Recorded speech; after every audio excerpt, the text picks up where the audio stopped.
Magandang araw mga bata. Ako ang inyong guro sa Araling Panglipunan 8, Ginang Jonah Vaynosa Malacaste.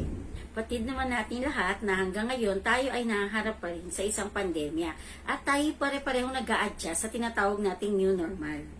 At dahil dyan, ang Department of Education ay patuloy na gumagawa ng pamamaraan upang maisakatuparan ang taong panuruan ito. Huwag kayong mag-alala. Lahat naman tayo ay nag-a-adjust sa tinatawag nating new normal. At bilang paghahanda nga, nagsagawa ang ating paaralan ng mga simulation class. Batid kong nagsidalo kayo sa mga nasabing simulation class. At sa aking pagmamasid sa nasabing simulation class, ay marami akong mag-aaral na napansin na may iba't ibang mga gawain habang nagkaklase si teacher. Kaya naisip kong gawin ang video na ito para ibigay sa inyo ang ilang paalala. Habang tayo naghihintay sa itinakdang araw ng pasukan, hindi ba't marapat lamang na ihanda natin ang ating mga sarili? Sa ating mga online kumustahan, hindi ba't dinidiscuss ng ating mga teacher ang tinatawag na netiquette? Ano nga ba ang netiquette? Ito ay ang tamang pag-uugali, tamang gawi, at kilos habang gumagamit ng internet. Akala nyo ligtas na kayo, no? Wala na kayong GMRC kasi walang face-to-face. Mali kayo doon. Dahil kahit na sa monitor lang tayo nakikita-kita, nagkakausap at nagkaklase, dapat tayo ay may tamang pag-uugali pa rin. So, paano? Handa na ba kayo? Iisa-isahin ko na yung mga tips na sinasabi ko sa inyo. At hindi lang pala siya basta tip. Ito ay mga paalaala. Paalala. Ito yung mga paalala bago magsimula ang klase, habang nagkaklase si teacher, at pagkatapos magklase. Okay? Sa mga sandaling ito, alam ko naman na hawak na ninyo ang inyong mga learning packet o yung mga tinatawag nating mga modules. At dahil dyan, dapat ay buklatin na ninyo pagkatanggap ninyo at unti-unti nang basahin. Advanced reading ba? Siguro iba sa inyo magtatanong, bakit kailangan pa mag-advanced reading? Dahil lamang ang may alam. Nabivisualize na ba ninyo ang mga posibleng mangyari habang tayo nagkaklase online? Alam naman natin na hindi talaga magiging madali ang pamamaraan na gagawin natin ngayon. Kaya nga new normal.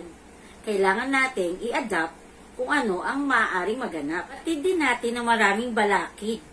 Kaya sobrang challenging talaga ng taon na to, di ba? Kaya gawin nating mas exciting din ang taong ito. Coronavirus lang yan, kayang-kaya natin yan. Paano? Dapat tayo ay disiplinado. Dahil dyan, isa-isahin natin class, ano-ano nga ba ang mga bagay na dapat nating tandaan.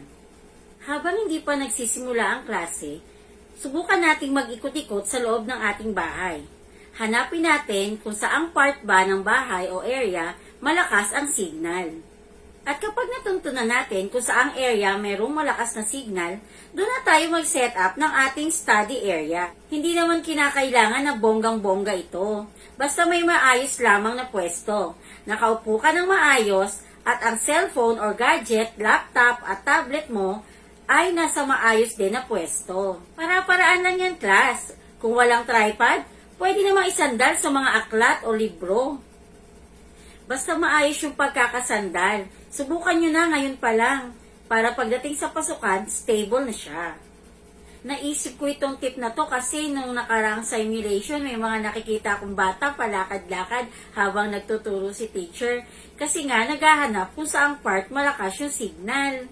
At dahil hindi naman lahat tayo ay techie o may kaalaman pagdating sa teknolohiya, marapat din siguro na aralin natin yung iba't ibang bahagi o interface ng mga monitor ng ating cellphone at mga gadget.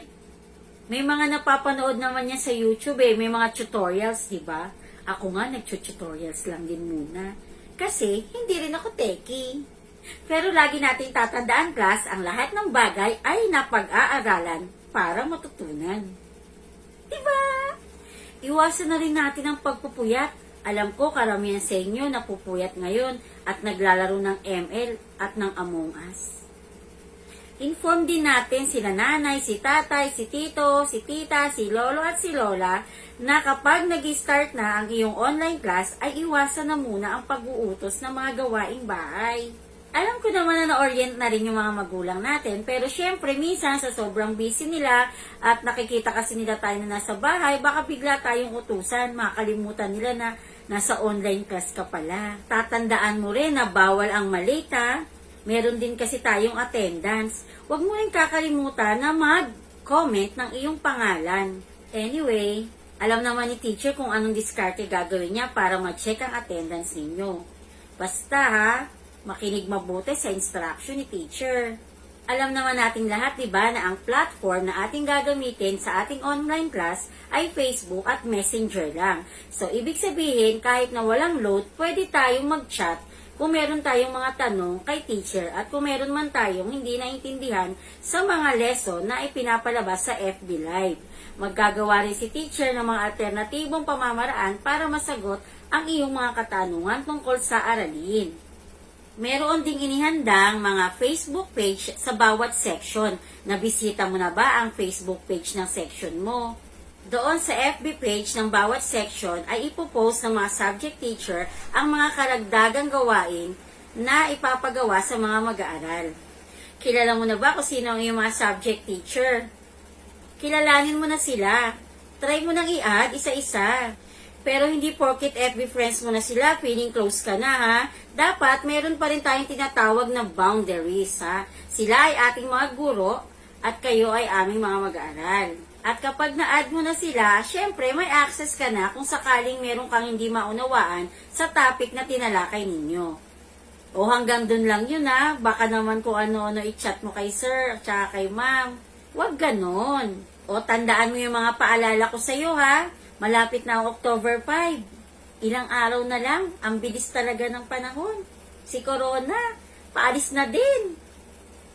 Kapag nagsimula na ang talakayan, mga anak, dapat naka-turn off na ang inyong mga mic. Tapos, ang mga camera naka-turn on naman para nakikita naman namin kung ano yung mga ginagawa ninyo. Ang pag-off ng inyong mga microphone ay para maiwasan ang ibang ingay. Para ang naririnig lang natin ay ang pagtalakay ni teacher. At kailangan namang nakabukas ang inyong mga camera or naka-turn on para nakikita namin kung talagang kayo ay nakikinig sa mga talakayan. At mas nakikita namin ang inyong mga kagandahan at kagwapuhan. Kapag tinawag naman kayo ni teacher para sa recitation, pwede nyo i-on ang inyong mga microphone. Basta makikinig lang lagi sa instruction ni teacher. Hindi na rin kinakailangan magsuot ng mga school uniform. Basta disente lang ang inyong mga kasuotan, sapat na yon. Ugaliing ihanda ang inyong learning packet, mga kwaderno at iba pang mga kagamitan sa pagkatuto sa inyong study area. Ito ay para maging mas organisado ang inyong mga kagamitan sa pag-aaral. Pagkatapos ng bawat talakayan, merong mga gawain na nakatakda bawat araw pagkatapos ng mga talakayan.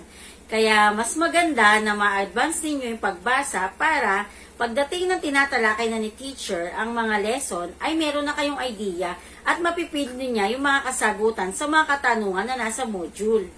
Diba? Lagi niyo lang tatandaan kapag merong mga katanungan, huwag mahihiyang magtanong. Diba? Magiging maayos din ang lahat, no? Ipagdasal natin na matapos na itong pandemyang ito at tayo ay magkaroon na ng face-to-face, no? Dahil namimiss na rin namin kayo, diba? Magtulungan lang tayo, katuwangin yung mga magulang, kayong mga mag-aaral, kaming mga guro, lahat tayo, sama-sama, mairaraos natin ang taong ito. Walang maiiwan. Sama-sama, susulong. Sulong, edukalidad, #, anuman ang sitwasyon, tuloy ang edukasyon. Love ya!